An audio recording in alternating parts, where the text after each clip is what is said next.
प्रधान मुख्य संरक्षक छत्तीसगढ़ व सभी यहाँ सम्मानित साथी, आज हम उन महान आत्माओं को श्रद्धांजलि देने के लिए यहाँ पर एकत्रित हुए हैं, जिन्होंने अपने प्राण अपने लिए नहीं, हिंदुस्तान पाकिस्तान के लिए नहीं, बल्कि पूरा विश्व को आबाद रखने के लिए न्यौछावर किए हैं। अपनी तरफ से, साथियों की तरफ से कोटि कोटि नमन करता हूँ।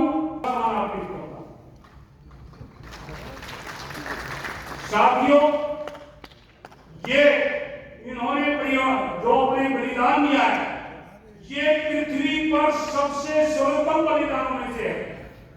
जितने भी हमारे भाई बहन या जितने भी हमारे रिश्तेदार जो पैरामिलिट्री फोर्स या डिफेंस में सर्विस करते हैं, वो एक देश की सर्द की रक्षा करते हैं, वो एक देश की सुरक्षा करते हैं, परंतु पर्यावरण के जो वृक्षों की रक्षा करते हुए या पर्यावरण की रक्षा करते हुए जिन्होंने अपने वो अपना देश का नहीं, पूरा विश्व का सही है, क्योंकि धरती माता इन वृक्षों की वजह से जिंदा है।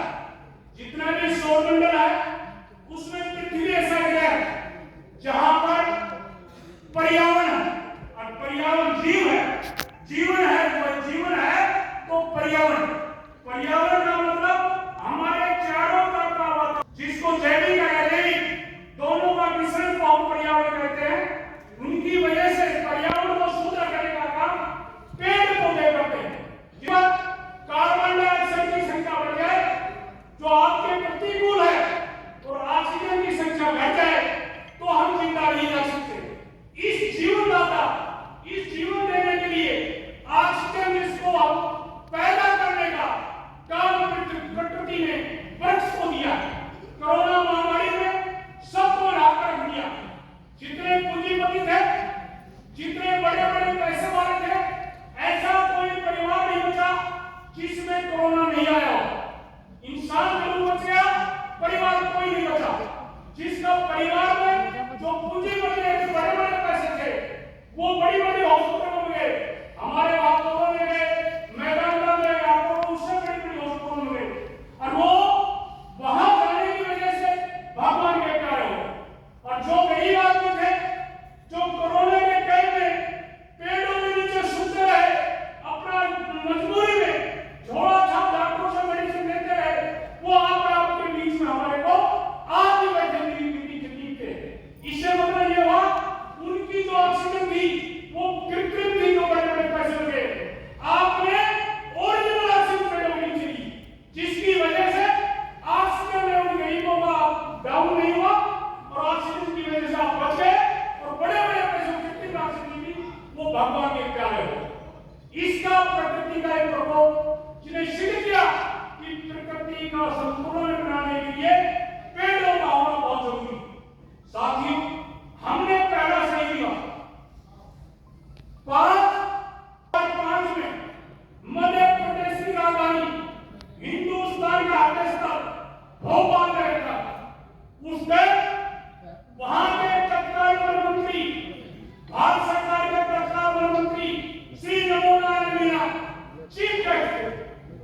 उसके सम्मुख हमने रखा था 27 सितंबर 2005 को, और हमने उसके आपसे कहा कि आज 27 सितंबर 2005 को हम पहली बार शहीद दिवस मनाए, इसलिए इस तारीख को शहीद दिवस घोषित कर दिया गया।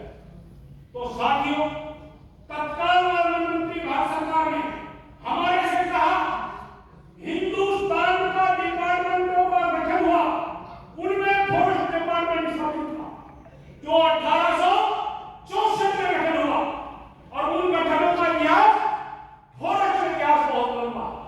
इसलिए कोई डेट दे दो जिसमें कोई डिस्प्यूट ना हो, जिसमें कोई इतराज ना हो, ताकि हम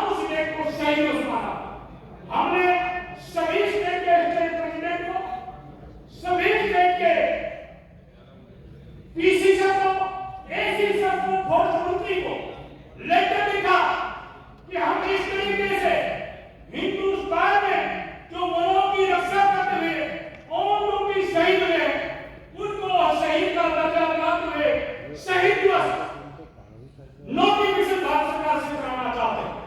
आप कोई भी सुझाव दिए जिसमें हम उस डेट को मानकर सरकार को प्रस्ताव भेजते और शहीद दिवस नोटिफिकेशन हो सके। तो साथियों, किसी ने जो सरकार दंड जो वायरल तस्कर था उनके थ्रू जो साथी मारे गए उनकी डेट कर दिया, किसी ने विरुद्ध के थ्रू जो साथी मारे गए थे उनका डेट कर दिया, किसी ने जो आईएफएस बिहार के थे उनका रेफरेंस देते हुए डेट दी। कहने का तात्पर्य नहीं है भिन्न स्टेटों से भिन्न जानकारी डेट आई।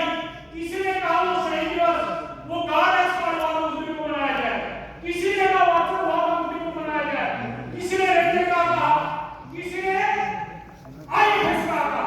हमने कहा कि वनों की रक्षा करते हुए जो साथी शहीद हुए वो शहीद सब शहीद है, इसमें कोई पेड़ की बात नहीं होगी। इसलिए भारत